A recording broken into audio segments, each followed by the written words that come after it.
नमस्कार दोस्तों, आज की कहानी का नाम है रक्षाबंधन। प्रियंका ने अपने पुराने सलवार कुर्ते को अच्छे से प्रेस किया, माँ के दिए हुए झुमके पहने और 20 रुपए के लाल धागे को थाली में सजाकर अपने भाई सूरज के घर निकल पड़ी, जो कि शहर में रहता था। पूरे रास्ते प्रियंका यह सोचकर खुश थी कि भाई के हाथ पे राखी बांधूंगी, सब साथ में होंगे, फिर से वही हंसी मजाक करेंगे, वही पुराने दिन याद आएंगे। 1 घंटे बाद ही वह अपने मायके पहुंच गई।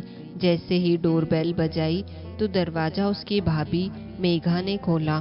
भाभी को देख प्रियंका मुस्कुरा पड़ी, लेकिन मेघा का मुंह उसे देख ऐसे उतर गया जैसे सुबह सुबह उसने उधार मांगने वाले का मुंह देख लिया हो।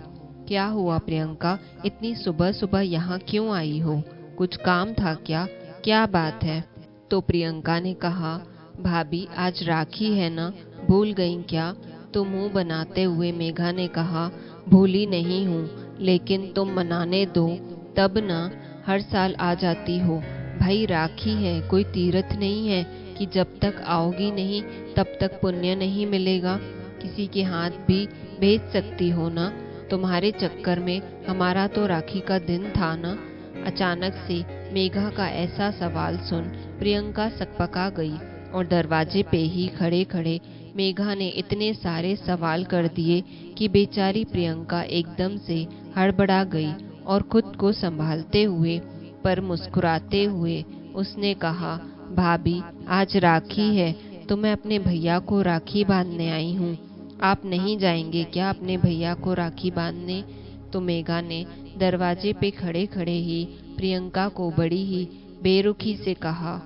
जो कहा उसे सुन बेचारी प्रियंका की आंखों में आंसू आ गए।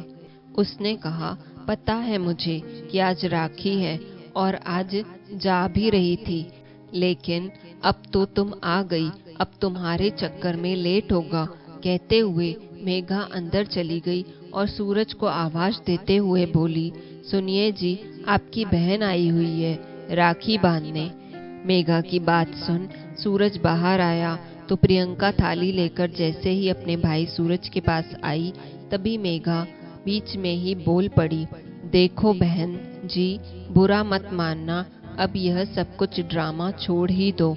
शादी हो गई है, घर गृहस्थी है, अब रोज रोज के इस तीज त्योहार के बहाने मत आया करो। हमारे भी खर्चे हैं और तुम लोग तो बस देने में ही भरोसा रखते हो, और वैसे भी तुम्हारे चक्कर में मेरा तो लेट ही हो जाएगा ना। राखी मेरी भी है, मुझे भी अपने मायके जाना होता है। हर साल तुम्हारा यही चलता है। कभी भाभी के बारे में भी सोचा है? इतना सुनते ही प्रियंका के हाथ से थाली छूट गई और उसकी आंखों में आंसू आ गए और एक नजर उसने सूरज पे डाली। सूरज बिल्कुल शांत मेघा को देखे जा रहा था। जब सूरज ने कुछ नहीं कहा तो प्रियंका ने कहा, भाभी मैं यहाँ कुछ मांगने नहीं आई हूँ, बस राखी बांधने आई हूँ। तो मेघा बोली, बस करो प्रियंका, अपना यह इमोशनल ड्रामा अब शुरू मत कर देना।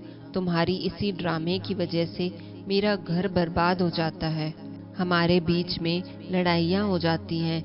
राखी के नाम पे अपना इमोशनल ड्रामे का दिखावा मत किया करो। जितना गरीब बन के आई हो ना, उतनी गरीब हो नहीं। पैसे लेने के नाम पे गरीबी का नाटक करने लगती हो, सब समझती हूँ मैं। बेचारी प्रियंका रोने लगी, उसका गला रंध गया, एक शब्द भी वो बोल नहीं पाई। बस चुपचाप अपने बैग में से राखी निकाली और अपने भाई सूरज के हाथ में बांधी और चुपचाप उल्टे पांव दरवाजे की ओर चल पड़ी। तो पीछे से मेघा बोली, दूसरी बार आने की जरूरत नहीं है, अगली बार डाक से भेज देना, मेरा भी त्योहार होता है। और पूरे रास्ते प्रियंका रोते हुए भारी मन से बस स्टॉप पे पहुंची। वहीं पास में ही पड़ी चेयर पर बैठ बस आने का इंतजार करने लगी। लाख कोशिश करने के बाद भी आंखों से आंसू रुक नहीं रहे थे। तभी एक बूढ़ी महिला उसके पास आई और बोली, बेटी क्या बात है, रो क्यों रही हो? तो उस महिला के बोलने का तरीका ऐसा था कि न चाहते हुए भी उस अनजान महिला को प्रियंका ने सारी कहानी बता दी। प्रियंका की दुख भरी कहानी सुन उस बूढ़ी औरत ने कहा, बेटा, आज की दुनिया में बहनों की अहमियत ही धीरे धीरे खत्म हो गई है और शादी के बाद भाई भी बीवी की बातों में आकर बहनों को बोझ समझते हैं। बेटा, खुद को संभालो, दुनिया बदल रही है, हो सके तो तुम लोग भी बदलो। राखी के नाम पे त्योहार को भी तो भूल जाओ। यह तो लगभग हर घर की कहानी होती जा रही है। और उस बूढ़ी औरत की बात प्रियंका के दिल पे लगी। ऐसा लगा जैसे उसकी माँ ने उसे समझाया हो कि बेटा, जब तक भाई की शादी नहीं है तब तक राखी है, राखी का त्योहार है और बहन है। शादी के बाद भाई और राखी का त्योहार ही खत्म हो जाता है। वैसे भी इस बार भाभी का इतना रुख व्यवहार देख प्रियंका ने मन ही मन सोच लिया था कि अब वह कभी भी राखी पे भाई के यहाँ नहीं जाएगी।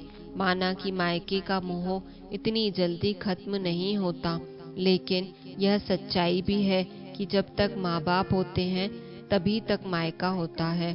इसके बाद अगर किस्मत अच्छी है तो भैया भाभी पूछ लेते हैं, नहीं तो आजकल कहाँ कौन पूछता है। और वैसे भी भैया ने तो अपने मन से लव मैरिज किया था, तो जैसा भाभी बोलेंगे वैसा ही करेंगे ना। मन को मनाना तो मुश्किल था, लेकिन प्रियंका ने आखिरकार अपने मन को मना ही लिया। पहले तो महीने में वो एक आध बार खुद सामने से अपने भाई सूरज को फोन कर लेती थी हालचाल के लिए, लेकिन अब उसने वह भी बंद कर दिया। क्या फायदा, जब इज्जत ही नहीं हो तो कैसा भाई और कैसी भाभी। फिर अगले साल जब राखी आई तो प्रियंका ने कोई राखी नहीं भेजी, कोई कॉल नहीं किया और न ही राखी लेकर मायके गई। राखी के दिन प्रियंका सुबह से ही उदास थी और न चाहते हुए भी बार बार आंखों में आंसू निकल आते थे। और धीरे धीरे दोपहर हो गई, शाम हो गई, सुबह से उसने कुछ खाया पिया नहीं था। मन ही नहीं कर रहा था कुछ खाने पीने का। मायके से रिश्ता जो खत्म हो रहा था, इतना जल्दी भूलना आसान नहीं होता था। अंधेरे होने को आया था। प्रियंका ने सोचा, आज का दिन भी कैसा अजीब है, काटे नहीं कट रहा है। जैसे तैसे ये दिन कटा था, तभी दरवाजे की घंटी बजी। प्रियंका ने जैसे ही दरवाजा खोला, सामने उसकी भाभी मेघा आंखों में आंसू लिए खड़ी थी। अचानक से पहली बार भाभी को अपने दरवाजे पर देख वह भी रोता हुआ प्रियंका ने हैरानी से पूछा, भाभी, आप यहाँ और आप रो क्यों रही हो? भैया कहाँ हैं? भैया ठीक तो है ना? भाभी क्या हुआ, बताइए तो सही, आप पहले अंदर आइए। कहते हुए तुरंत ही प्रियंका मेघा को पकड़ के अंदर लाती है और भागकर किचन में गई। पानी लाकर अपनी भाभी को पिलाते हुए चुप कराते हुए बोली, भाभी क्या हुआ, अब तो बताओ। मेघा ने रोते हुए कहा, प्रियंका प्लीज मुझे माफ कर दो, मैंने तुम्हारे साथ बहुत ही गलत किया है, इसीलिए तुम इस बार राखी पे घर नहीं आई थी। मुझे पता है मैंने तुम्हें बहुत ही उल्टा सीधा बोल दिया है, मैं माफी मांगने के लायक तो नहीं हूँ, लेकिन हो सके तो प्लीज मुझे माफ कर दो और मेरे साथ घर चलो। पूरा दिन निकल गया। सूरज ने घर में कलेश मचा के रखा है। सुबह से वह तो ना कुछ खाया है और ना ही पिया है और ना ही मुझे मेरे मायके जाने दिया है मेरे भाइयों को राखी बांधने के लिए। और उसका साफ साफ कहना है कि मैं तब तक अपने मायके नहीं जा सकती हूँ अपने भाइयों को राखी बांधने, जब तक कि तुम्हें मनाकर, तुमसे माफी मांगकर पहले उसकी राखी नहीं करवा दूंगी। भाभी की बात सुन प्रियंका की आंखें भर आई और रोने लगी।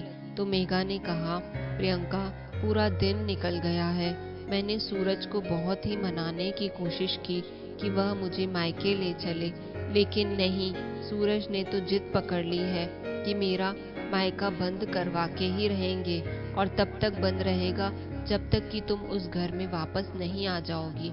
और मायका बंद होना और राखी पे भाई के होते हुए भी राखी न बांधने का दुख मुझे आज समझ में आया।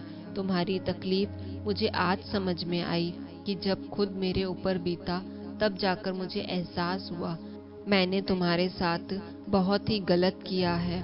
तो प्रियंका प्लीज तुम मेरे साथ जल्दी घर चलो, सूरज को राखी बांध दो ताकि मैं भी अपने भाइयों को राखी बांधने जा सकूं। और प्रियंका यह सब सुनकर मन ही मन सोचने लगी कि कितना गलत समझ रही थी मैं अपने भैया को। मेरा भाई शायद उस समय इसीलिए नहीं बोला था कि ताकि इसका एहसास वह भाभी को भी करवा सके। आज प्रियंका को बचपन से लेकर आज तक उसने सूरज को जितनी भी राखियां बांधी थी उन सब की कीमत उसे सूद समेत वापस मिल चुकी थी। खुशी मन से वह तुरंत ही तैयार होकर चल पड़ी। मेघा के साथ जैसे ही वह मायके पहुंची, सूरज प्रियंका को देख मुस्कुरा पड़ा तो प्रियंका भी भागकर अपने भाई के गले लग गई और रोते हुए बोली, भैया प्लीज माफ करना, 1 मिनट के लिए मैंने आपको भी गलत समझ लिया था। तो मुस्कुराते हुए सूरज ने कहा, कोई बात नहीं, हक है तेरा, भाई हूँ तेरा, गलत समझना, गालियां दे और रूठना मनाना यह तो भाई बहन के रिश्तों को और मजबूत करता है। और फिलहाल चल, अंधेरा हो गया है, आज का दिन तो खत्म हो गया, रात भी खत्म कर देगी क्या, राखी नहीं बांधनी क्या। कहते हुए सूरज मुस्कुराया तो आंसू पोंछते हुए प्रियंका भी उसकी कलाई पर राखी बांधने लगी और मन ही मन सोचने लगी कि काश हर भाई सूरज भाई जैसा होता। तो दोस्तों, आज की कहानी में बस इतना ही। आपको हमारी आज की कहानी कैसी लगी कमेंट करके ज़रूर बताइएगा। अगर आपको कहानी पसंद आई हो तो ऐसी और कहानियों के लिए चैनल पर हमारे साथ बने रहें। और हाँ, जिन्होंने चैनल को अभी तक सब्सक्राइब नहीं किया वो जल्दी से चैनल को सब्सक्राइब कर लीजिए। मिलते हैं दोस्तों जल्दी ही अगली कहानी के साथ, तब तक के लिए आपसे विदा लेते हैं। धन्यवाद।